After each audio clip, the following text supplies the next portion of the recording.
All right, y'all. So we're back again. I want to talk about defending Black culture. Now, what we've been told in a lot of these environments you get in, the last couple of years, everybody and their mama has kind of rolled off of the DEI wave. You might have had Black folks here and there get a couple token jobs.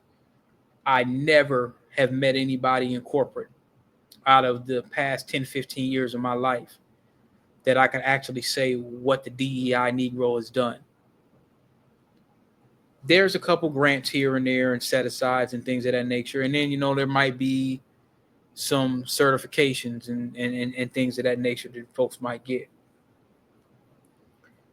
I was talking to one of my close homies. He's out there in the DMV. And I was asking him, like, man, are they taking a lot of stuff out of the museum? With the Trump thing and all that. And he's like, man, nigga, I ain't heard none of that shit. And he's out there. You know what I'm saying? So I said, is it really just focused on taking, because you had, what's his name, Reverend Brown. You know that nigga's background. But anyway, it was one of those guys, one of the little bootleg Negroes that was talking about, yeah, they're taking stuff out of here, taking stuff out of there. And I started wondering, well, is this just museum policy? Because the museum has said otherwise. The museum is saying, like, well, we got to move stuff around.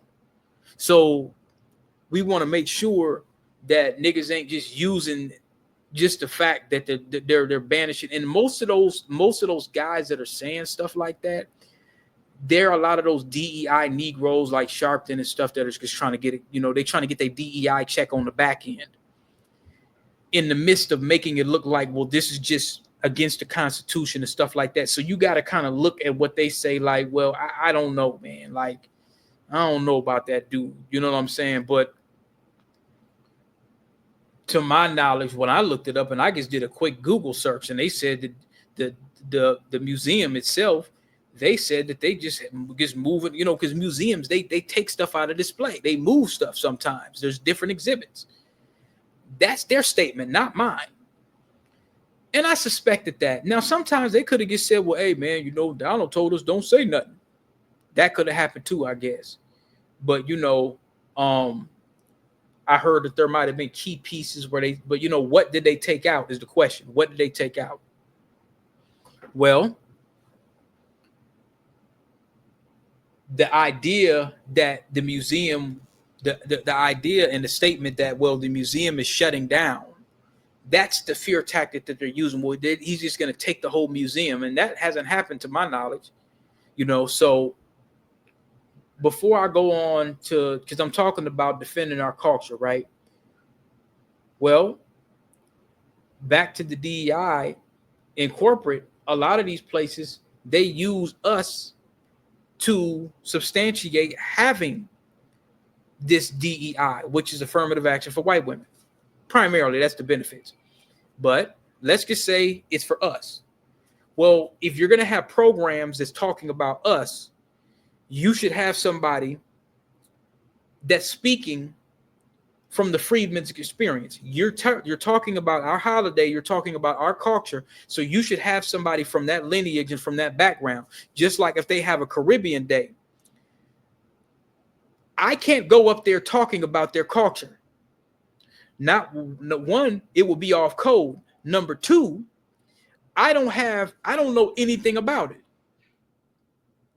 I don't know enough about it to really even say anything. Furthermore, somebody that doesn't come from that background to go around and start pointing my finger at what they should have in the presentation and stuff, somebody is going to be like, hey, man, you ain't from Puerto Rico, you ain't from Jamaica, you ain't from none of these places. Who are you to talk about Carnival? Who are you to give your opinion? And you know what?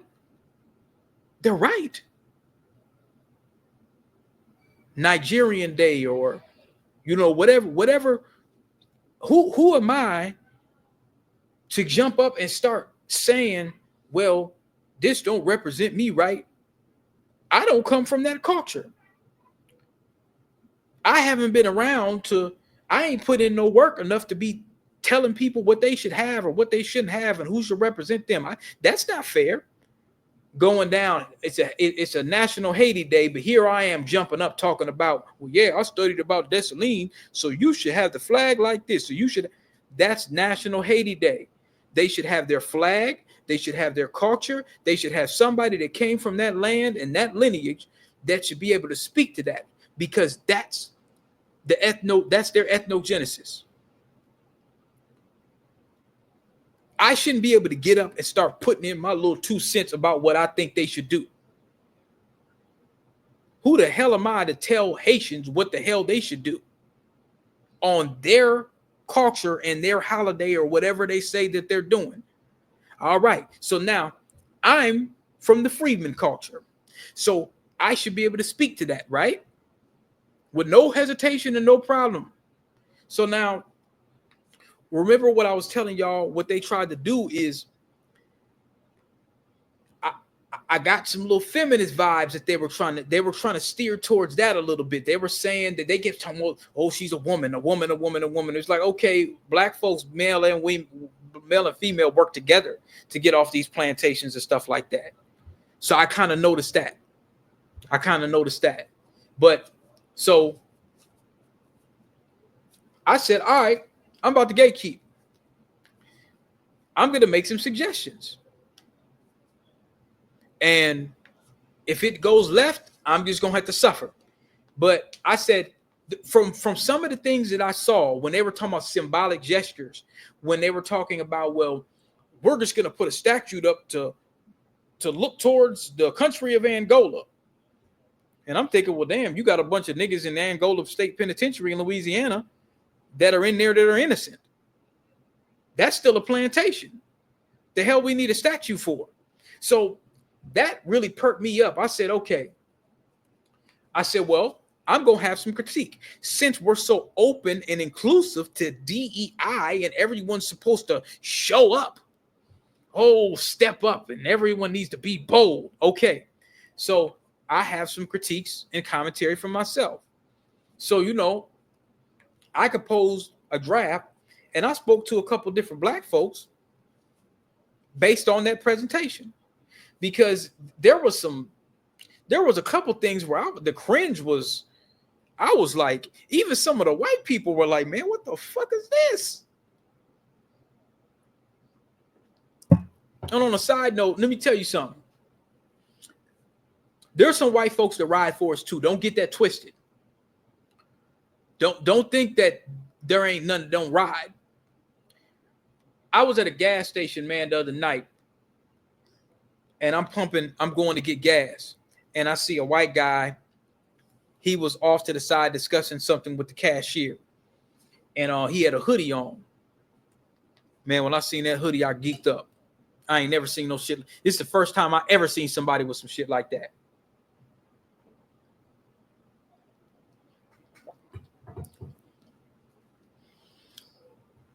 Man, this white guy had a John Brown hoodie on. I knew. I said, okay. He knows who that is. And it said something like, it showed a picture of John Brown, and then in the parentheses, it said, giving Nazis that work, or it said something like that, like giving Nazis that belt. I said, I like that hoodie, bro. He said, John Brown laid it down.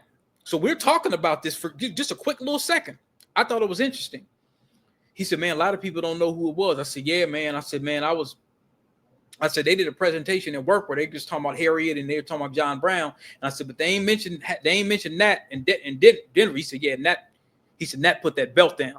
This is a white guy, long beard. We was in Vadnais Heights. He said, yeah. He said Nat and Denmark. He said, they put that belt down. He said, they put it down.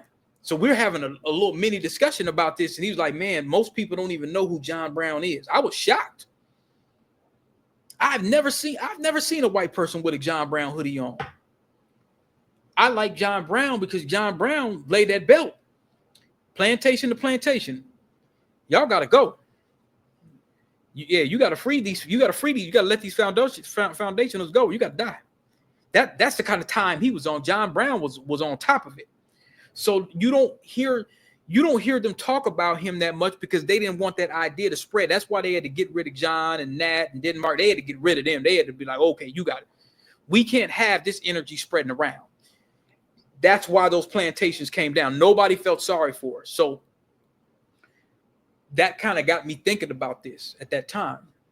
So I said, and I made this draft, and I meant every damn word I said.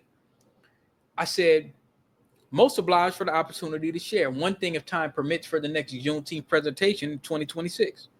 Because see, if I wouldn't have did this, nobody would have done it. They would have just kind of just let that. There was some stuff in there like that Carmen Sandiego shit. I was like, that was so offensive. It was beyond cringe. And I could see like the nervous laughs that some of the white people and other people that I know I wasn't the only one. And I'm sitting back just thinking like, yeah, I'm going to respond to this. But the cringe, it was just kind of like, okay, man, that I don't know. It wasn't right. But so I said, one thing, if time permits, for the next Juneteenth presentation. If possible, I respectively have the following recommendations, context for critiques. The importance to keep the proper context for those learning about the foundational, in parentheses, freedmen, because some people don't like foundational. They don't like the fact that black folks built the wealth, built this damn country. Some people just don't like that. Well, you know, the founding fathers was the people that received all the free benefits. Okay, whatever.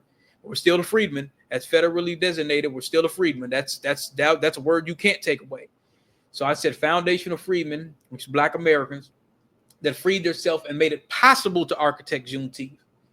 It is key to have the very people from the lineage to lead commentary after future presentations on my ancestors' history, if time permits. So I didn't make a demand.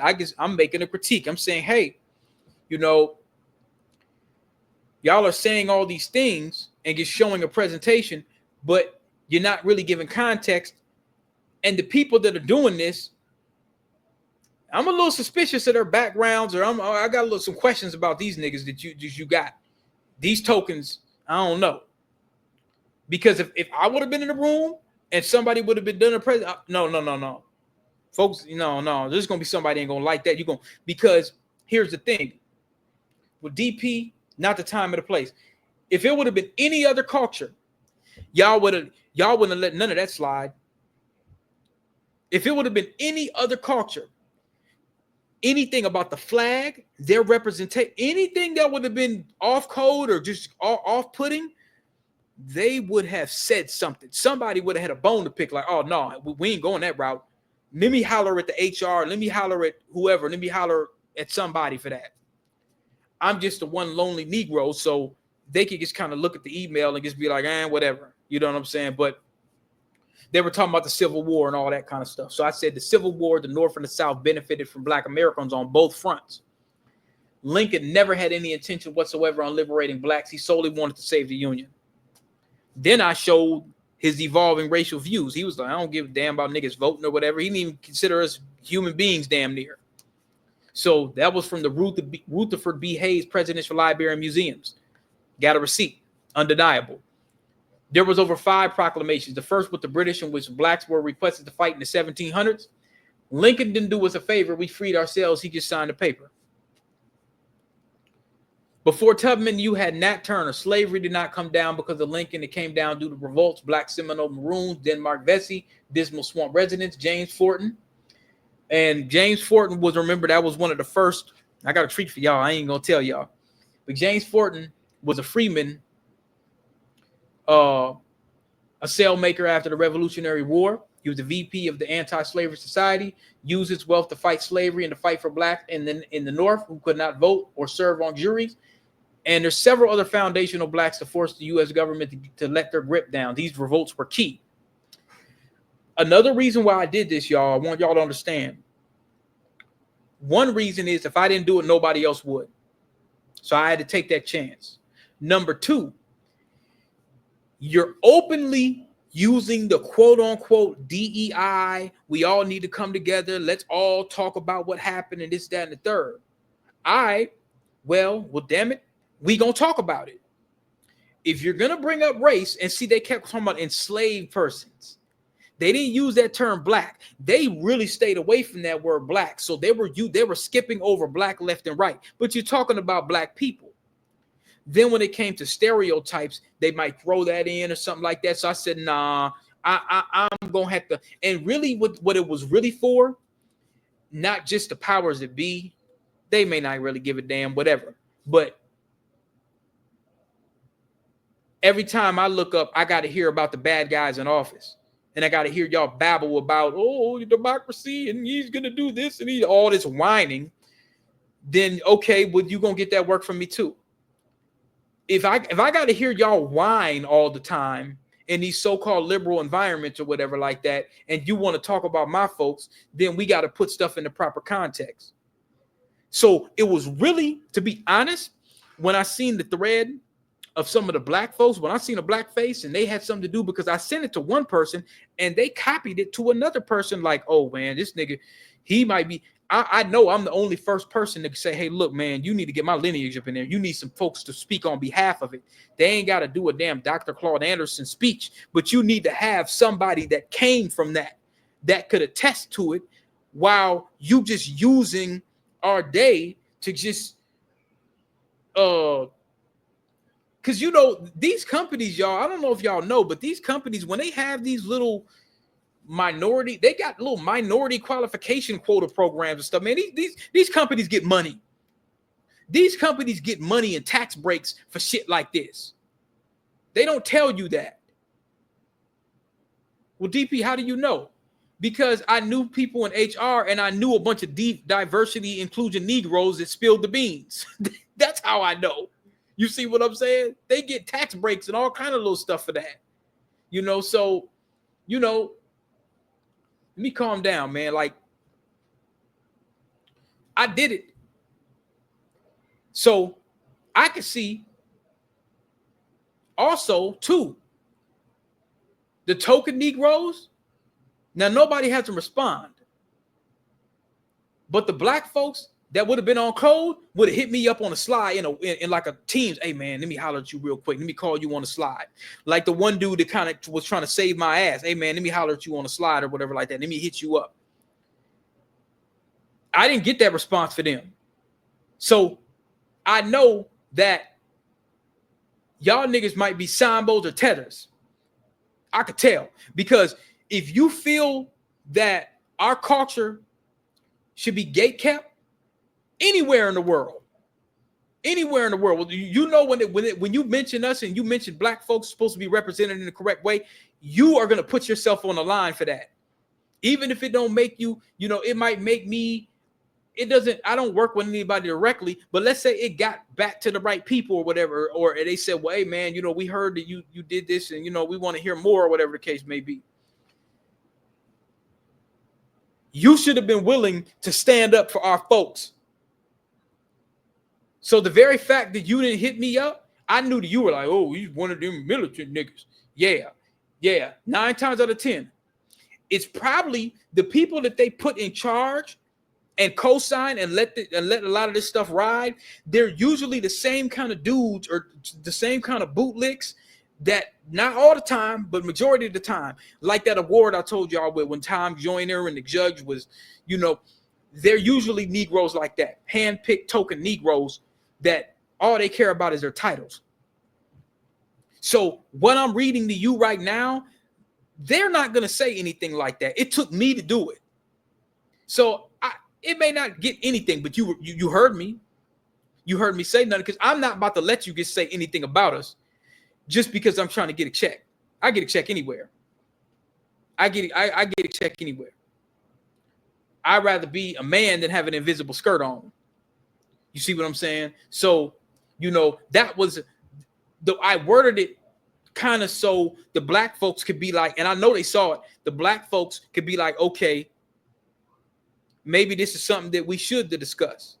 We should discuss, even if I am not there, which I probably won't be. You know what I'm saying? The next time around, I'll probably be doing something else or whatever. But so I'm just letting them know They were talking about Juneteenth. We're talking about the end of slavery. So we got to keep in context with why it came down, why you have these holidays, why you have barbecue. They say Black Foundation of Blacks, the freedmen created barbecue. They start talking about, oh, this is a stereotype, as if we're like little 8-year-olds, what a stereotype is. We know what the hell a stereotype is. You shouldn't even be at that damn company if you don't know what that is. So I said, well, since they want a 1, 2, 3 sesame seed, Ernie and Bert, since you want to Ernie and Bert me to death, I'm going to John Henrik Clark your ass to death. That's what I'm going to do. So what I ended up doing,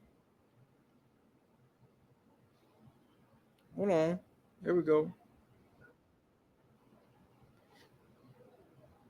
What I ended up doing is I said, okay, I gotta go to another thing. Slavery never ended. And see, that was the response to that Angola statue. This is equivalent to, here we go. Let's get that out of there. This is equivalent to that soggy-breasted chick they put out in New York. They could have put a Felicia Rashad up in there in her prime. So you put some sloppy-looking chick in the middle of New York. And the dude that designed it, you had black folks actually going online. Now they say the internet's fake. A lot of people say the internet's fake or whatever. But then in a way, it's kind of real. Like, that's the real representative of what people are saying. People will say things that they normally won't say. They could be trolling too. But a lot of times people that they can now say what the hell they mean too. That's another thing, just like I'm doing now. A lot of black folks were kind of like, you had a couple little feminist septum ring hood rats that was like, well, you know, it's representing us, and why can't we have a strong black woman? And a lot of sisters was kind of like, man, who is this saggy titty hood rat on here? Where's the man? Where's the children? You see what I'm saying? You had a lot of black folks that was kind of like, we didn't ask for this. What the hell is this? This is more of this Black Lives Matter. When they painted the Black Lives Matter on DC, we didn't ask for no damn symbolism.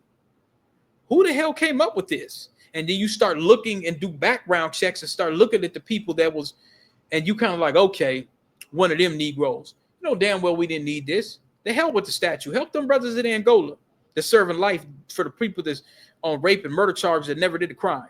Take that statue money and go help them. You see what I'm saying? So I said slavery never ended. There is proof of this, that blacks were still in captivity until 1970.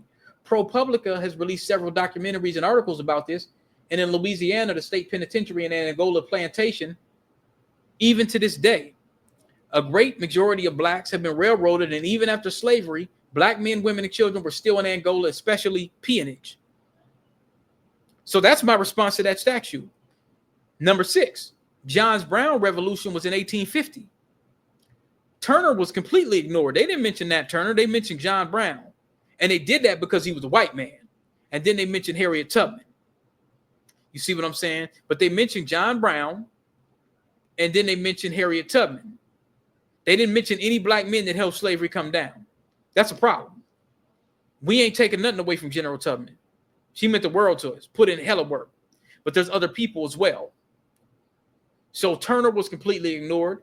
Yet his rebellion was in 1831 when Tubman was around 10 to 11 years of age. See, I really got into the breakdown of that. That hit deep because, see, his rebellion was in 1831. But Harriet Tubman, correct me if I'm wrong, hit me in the comments, y'all, keep me on course. Tubman was only around about 10, 11 years of age. Denmark Vesey's rebellion was in 1822. John Brown, you mentioned, was in 1850. So you think I'm going to let you not say nothing about Nat in Denmark? You got your damn mind.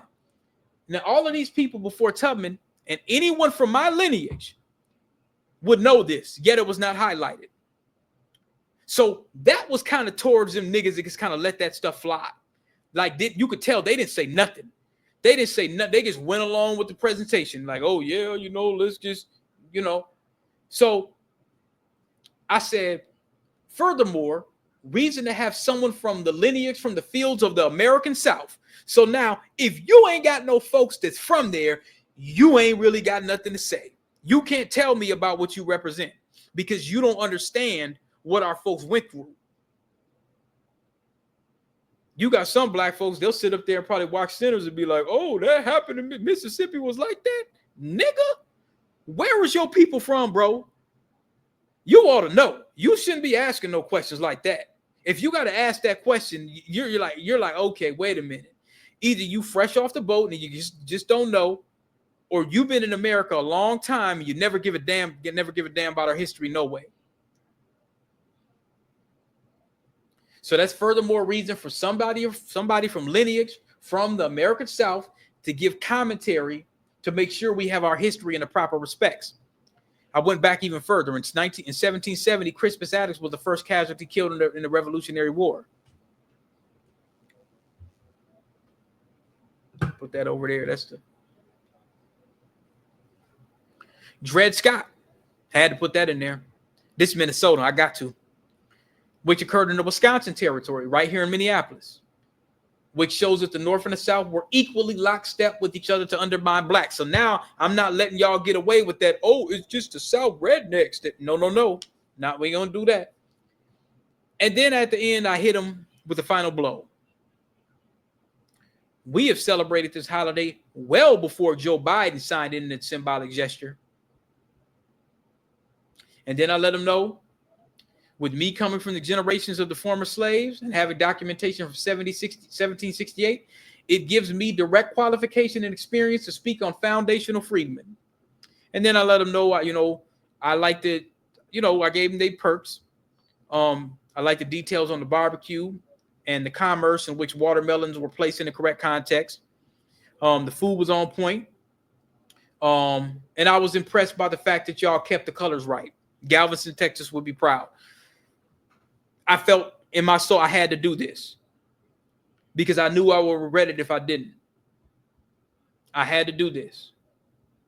And black folks, especially those in nonprofits, if you're ever in nonprofits and they start hitting you with the, black Americans and they start when they have certain holidays or certain things and they start hitting you with different colors that ain't the correct flag or whatever like that, you could be like, nope, no. We're not going to play that, because if it was anything else, if it was any other culture, if it might have been some with LGBT or whatever, you couldn't come out there with like a purple flag, purple and orange. They'll be like, hey, wait a minute, that's not the flag. We got to change that. They're going to, these symbols and images, they mean something. Otherwise, you wouldn't have them. Somebody determined it to be deemed as so. So that's one way you could gatekeep your culture. Now, one might say, well, it ain't going to mean nothing, DP. It don't mean anything at all. It doesn't mean anything. Y'all some niggas and you still going to get mistreated.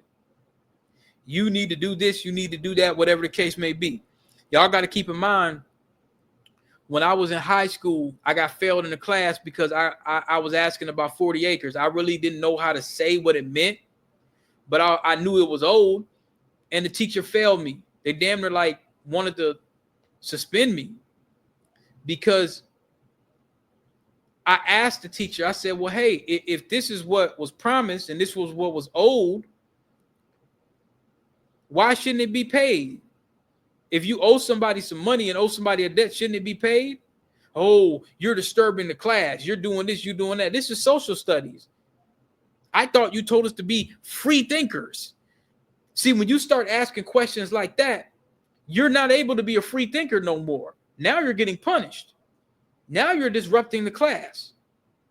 So, we'll see if they respond. They probably won't.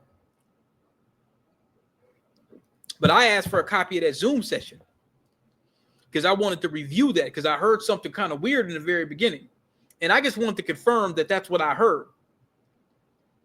I ain't got to bring that to their attention. But y'all need to know about it. Yes. Y'all need to know that if there was something that was off-putting, this is what they're doing in these environments. That's one of the reasons why I created the books that I did, and I'm speaking like how I'm speaking, because y'all need to kind of know what's going on. And if I got anything to do with it, I'm going to say it. I could just be quiet and just get my money and shut up. I could do that. It's not me. So defending our culture, y'all. It's a little easier because see, I didn't get up and say anything. I went really because I had a feeling that they was going to do some of the things that they did. I just needed confirmation. It's not necessarily that I'm going to stop something. I'm not going to go up there with a Black Lives Matter shirt and start screaming and hollering in the hallways. I'm not going to do that. I went there to gather information. Now I'm giving it to y'all. And based upon my gathering of information, I said, well, you know, because see, there's people like me or you that's out there when you're working in these environments. And it's not that my whole point was to rock the boat. My whole point is I heard some shit I didn't like, just like anybody else. You know, I heard some things that I thought could have been improved about. And we're talking about continuous improvement environments, especially in tech. And so it's a little easier. And I just want to tell y'all something real quick. It's a little easier if you're in an environment. It's a little easier if you're in an environment and it's like a nonprofit. Like, remember when I was at that, you know, that job where I was like the data analyst. I was able to speak. Now, if they would have pulled some stuff like what they pulled, and I even had more time. I had a lot of downtime. I'm talking about hours and hours and hours and hours, and I just be sitting up there and doing my little Salesforce modules and stuff. I had so much time, bro. Like, if they would have pulled what they pulled, what I saw,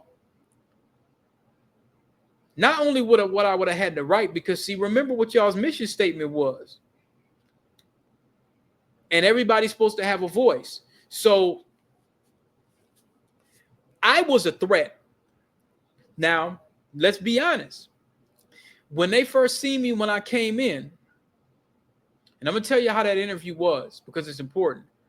When I came in on that interview, the mission statement of this place that I worked at was, we want to eliminate white supremacy. So, of course, I said, so you're telling me on this interview I could be as black as I want?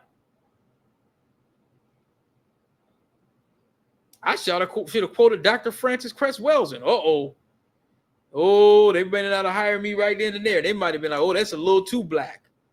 She's talking against buck breaking. Yeah, she's talking against what, you know, y'all use the term white supremacy real loose. But a lot of the things that they were doing was exactly that. But when I was in the interview and they said, well, yeah, what do you think about white supremacy and all this? I said, whoa, I've never been asked that question on the interview. But, you know, they're not going to say nothing like that in a corporate environment. So I don't want none of my listeners to go out and say, well, man, Black Lives Matter, and I got to do a bunch of Dr. Claude Anderson and Umar, and I got to sit there and, you know, and I got to talk about, you know, South African apartheid and black. No, you don't do that in the interview. That's not what you do.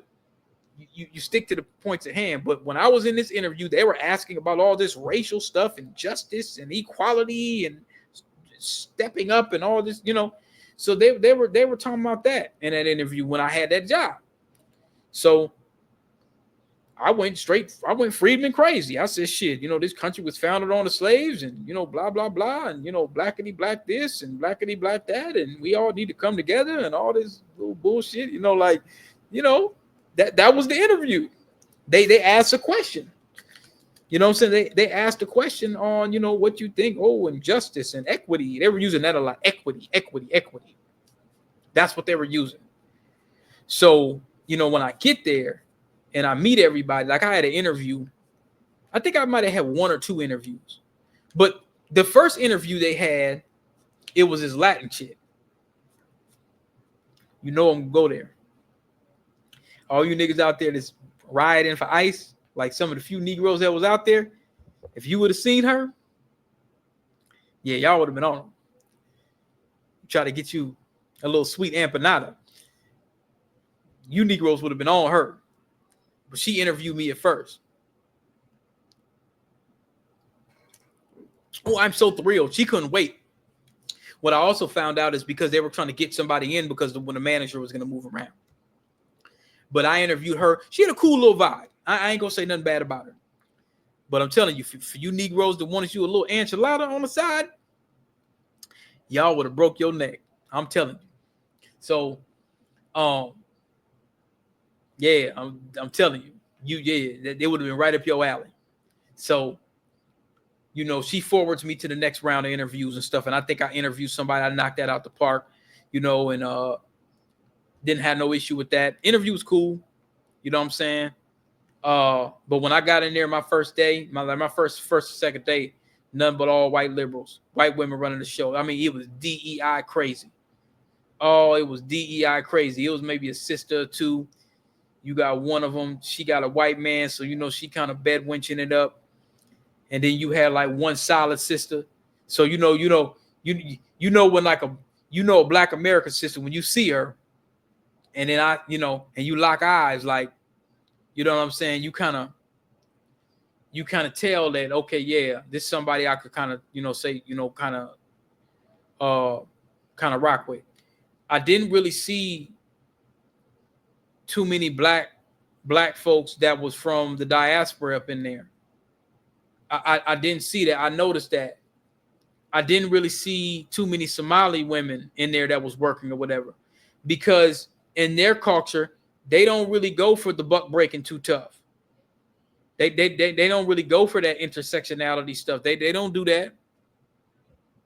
That ain't their culture. They ain't really going for none of that. So I noticed that they didn't really hire too many of them. That was just an observation. I noticed they do not, and in their culture, I noticed another thing too in Minnesota, y'all. That's why I say sanctuary heaven. They never shame the Somalian community for saying, hey, this LGBT stuff, nope, ain't going for it. And they go hard. They stand up. They let it be known. No, this ain't conducive to our culture and our community. We ain't do this in Africa. We ain't having it. I noticed that about Minnesota. They never shame them or tell them they're homophobic. If y'all noticed that, has anybody noticed that besides me? They never really give the Somali folk, the Somali, a hard time. Never. They never give them a hard time and say, well, you need to be a little more open with this. Man, they ain't going, and they stand on it. No. Ain't gonna be no parade. Ain't gonna be you telling us kids. Ain't gonna be that. They even tell them about the jabs. Ain't gonna be no jabs and shots and all that. You ain't putting none of that in our kids. Them folks raise hell about that. You try to tell their kid, well, we gonna put a tampon in the boys' bathroom. Man, please. Go to the Somali imam, or go to one of their buildings where they worship at, and tell them you gonna talk about something. Well, let's talk about being open with buck breaking and DEI. Man, please, them folks might stone your ass. They don't get on them. They come to us with that. You ever notice that? I want everybody that's listening this night, go and Google Minnesota and start talking about, well, yeah, let's be, I want y'all to just be open to cutting off your kids' balls, and just be open to intersection. They not going for none of that. None of it. They come to black folks with that. They come to Black Americans with that and sell us that. They don't go to them talking about abortion either. Let's keep it real, y'all. They don't go to them talking about, well, you need to butcher your babies. They don't go to them with no Planned Parenthood. They know not to play with them about that. That's one thing I can say about the Somali community. They stand strong on that shit. They don't go to them about that. Never in my life have I heard. And I remember one time when I was at and this is an observation real quick, and I'll hang it up. Man, I remember one time, man, I went to like an expo and selling my books. That was a real good event. A lot of good sisters put it together. And my homie Ye Years came out and supported, and a couple other people. This was right before COVID broke. So, this was right when I kind of released my book and stuff like that. And it was some Somali sister. She came up to my booth and she was talking so revolutionary. I started bucking my eyes a little bit. I said, "Oh, white folks gonna get mad." she sounded like Julius Malema up in that motherfucker. You know what I'm saying? Because I don't know. She must have went to a couple booths and she must have sent some Sambo spirit. It must have been somebody up in there that was a little too Sambo-ish for her. So she goes over to my booth and she sees Being Black and IT or something like that, and she said, "Man, these old step infected ass." I'm like, "Uh-oh." She was going hard. She went hard for like 10 minutes straight. It must have been, yeah, these sell out, these old step infected ass. I mean, she was going, it was somebody, she must have came in there. It must have been some coonery going on. And she detected that shit. And I guess she may have felt that I was like the closest person to really express it. And she just went on and leaned in my, she said, "Man, these old step infected ass." She just 15 minutes, she was just going in. Had her little hijab. She she was going in looking like a whole horse. I mean, I ain't blind. I'm talking about, man, I'm trying to be the average dude, man. If you look, you got an old damn horse. Where did that come from? Washboard ass with a whole horse. You'd be like, "Is that Mr. Ed?" Like going in. I was like, damn, somebody must have set her off. She came over to my booth. I'll never forget it. Yeah, she's reading, look at my, yeah. Go hard. If she would have seen this here.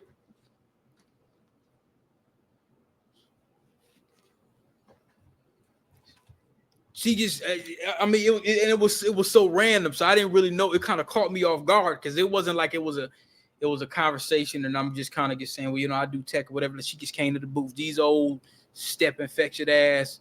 She said step infected, bro. These old step infected ass.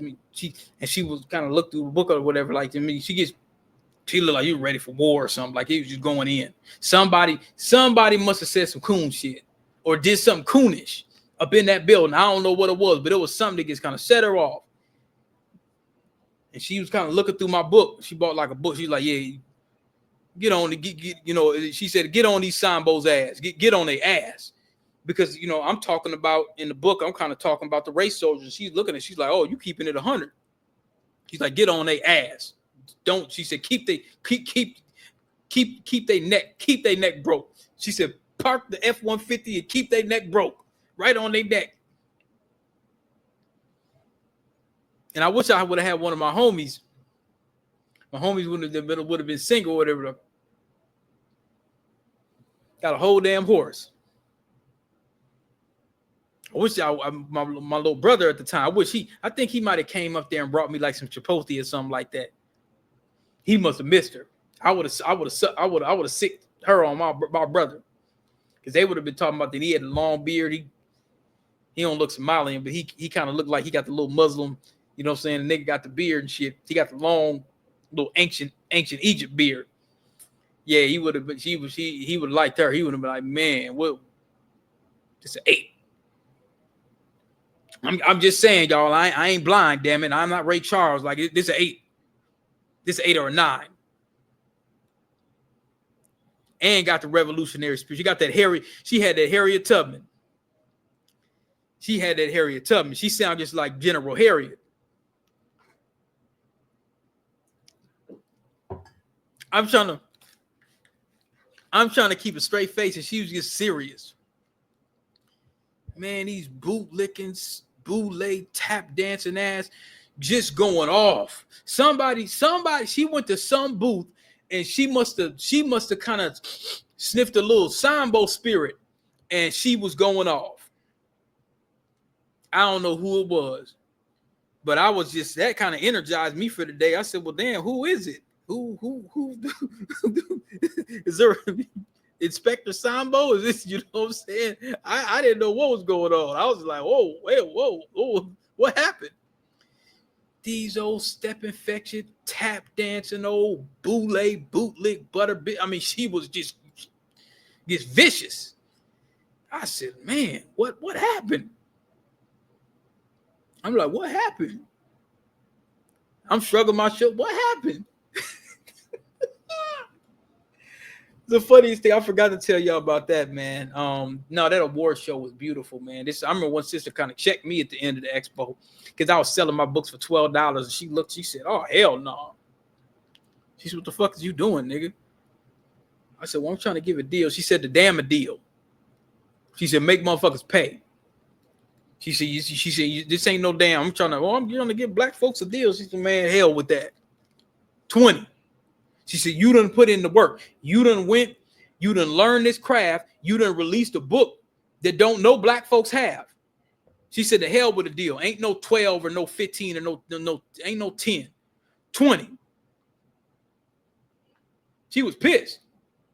She looked. She said, "How much you selling these for?" I said, 10. She said, "What the fuck? Hell no, nigga. You tripping. You got gold on you. 20?" She said, "Folks could buy Jordans. They could buy this book." She said, "Folks could go to a Mary J. Blige concert. They go to a Jay-Z concert. They could spend $20.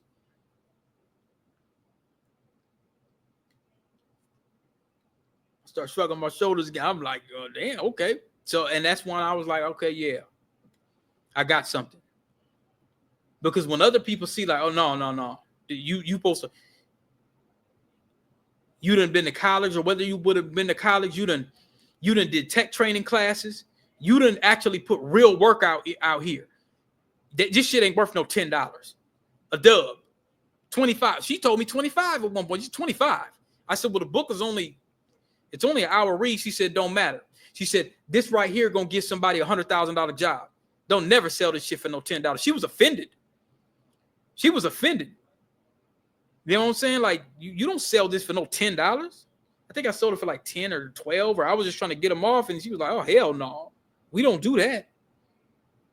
And that let me know I have value. You see what I'm saying? So, but anyway, yeah, man. You got to defend your culture, man. You got to defend it. And you pick and choose, you know what I'm saying? You know, your environments and stuff like that. But, you know, when you hear something that ain't right, and somebody's just kind of pawn you off on some, "Oh, well, this is just an ABC Sesame Street," you just be like, no. Because y'all don't do that with other people. You pick and choose who you're going to do it to. You don't go to Cinco de Mayo with a Juneteenth shirt. "Well, I'm going to have a Juneteenth booth." They ain't having it.